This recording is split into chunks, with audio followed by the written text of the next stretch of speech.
Hi friends, நம்ம இன்றைக்கி class 5ல் silk thread வச்சு French not, long French not, ring not எப்படி போடுறதுன்னு பார்க்கலாம். அதுக்கு இந்த மாதிரி எம்ப்ராய்டரி ஊசி எடுத்துக்கோங்க. சில்க் த்ரெட்டை 16 ஸ்டாண்ட்ஸாக எடுத்துகிட்டு இந்த மாதிரி எண்டில் நாட் போட்டு வச்சுக்கணும். இப்போ நூலை கொஞ்சமாக இந்த மாதிரி இழுத்து விட்டுக்கோங்க. இந்த மாதிரி சுற்றி விட்டுக்கிட்டீங்க அப்படின்னா உங்களுக்கு ஃப்ரெஞ்ச் நாட் போடும்போது ஈஸியாக இருக்கும். சில்க் த்ரெட்டை 8 ஸ்டாண்ட்ஸாக எடுத்து நம்ம நீடில் கோத்ததுக்கப்புறம் என் நாட் போடும்போது அது 16 ஸ்டாண்ட்ஸாக கிடைக்கும். நான் அந்த மாதிரி தான் எடுத்திருக்கேன். ஊசியை இப்போ அடிப்பக்கத்தில் இருந்து மேலே விடலாம். இந்த மாதிரி விட்டுட்டு ஊசியை எடுத்துக்கோங்க. ஃபுல்லாக நூலை வெளியே இழுத்து விட்டுக்கோங்க. அந்த நூலை நம்மளோட கையால் ஹோல்ட் பண்ணிக்கோங்க. இப்போது ஊசியை நூலில் இந்த மாதிரி சுற்றிக்கணும். நல்லா பாருங்கள், இந்த மாதிரி சுற்றிட்டு பக்கத்துலேயே ஊசியை கீழே குத்தி பொறுமையாக இழுக்கணும்.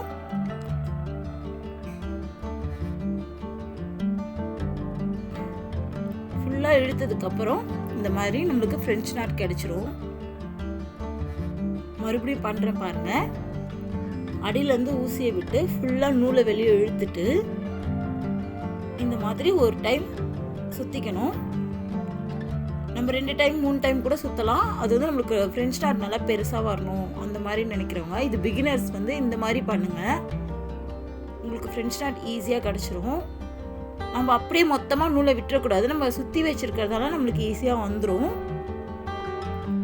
நம்ம கையில் நூலை ஹோல்ட் பண்ணிட்டு தான் நம்ம ஒரு டைம் சுற்றிட்டு நம்ம விடணும். கீழே பொறுமையாக இழுக்கணும். ஏன்னா நம்ம சில்க் த்ரெட் வந்து சிக்கும். நம்ம ஹேண்டில் பண்ணும்போது நம்ம பொறுமையாக தான் ஹேண்டில் பண்ணணும். சரி, நீங்கள் எம்ப்ராய்டரி ஊசி வாங்கும்போது ஊசி மெலிசாக இருக்கணும், நூல் கோக்குற இடம் பெருசாக இருக்கணும். அது மாதிரி பார்த்து வாங்கிக்கோங்க. இல்லைனா நீங்கள் ஒர்க் பண்ணும்போது உங்களுக்கு வந்து ஓட்டை பெருசாக விழுகும். இப்போது லாங் ஃப்ரெஞ்ச் நாட் போடலாம். ஃப்ரெஞ்ச் நாட் எப்படி போட்டோமோ அதே மாதிரி தான். நம்மளுக்கு என்ன சைஸ் வேணுமோ அந்த அளவு எடுத்துகிட்டு நீடில் கீழே பக்கமாக குத்தி விடலாம். பொறுமையாக அதே மாதிரி இழுத்தோம் அப்படின்னா நம்மளுக்கு லாங் ஃப்ரெஞ்ச் நாட் கிடச்சிரும்.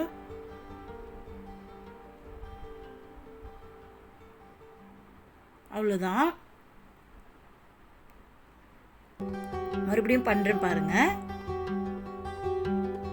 ஒன் டைம் ட்விஸ்ட் பண்ணிவிட்டு நம்மளுக்கு எவ்வளோ சைஸில் வேணுமோ அந்த இடத்துல வச்சு நீடில் கீழ்ப்பக்கமாக குத்திட்டு பொறுமையாக இழுக்கணும்.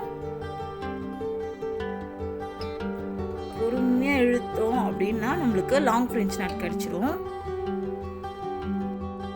Not, long French not, ring not இதெல்லாம் வந்து நம்ம ஃபில்லிங்க்கு, இந்த மாதிரி குட்டி குட்டி புட்டாஸ் ஒர்க்குக்கு இதுக்கெலாம் யூஸ் பண்ணலாம். பார்க்கவே ஒரு மாதிரி எலிகண்ட்டாக தெரியும். நீங்கள் ஒன் டைம் இது போடும்போதே உங்களுக்கு வந்து அது ஈஸியாக ஆகிடும்.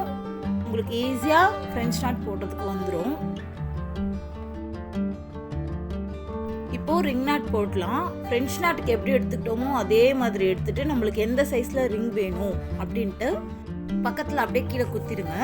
பொறுமையாக ஃப்ரெஞ்ச் நாட்டுக்கு போட்ட மாதிரியே பொறுமையாக இழுத்து விடுங்க. ஆனால் வேகமாக இழுத்துறாதீங்க, ஃபுல்லாகவும் இழுத்துறாதீங்க. அவ்வளோதான், ரிங் நாட் வந்துடும்.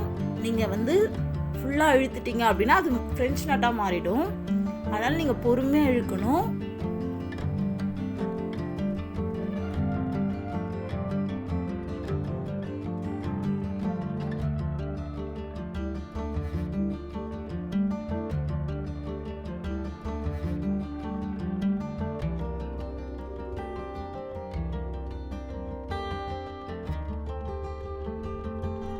இங்கே ரிங் நாட் போடும்போது கீழே நூலை ரொம்ப பொறுமையாக தான் இழுக்கணும்.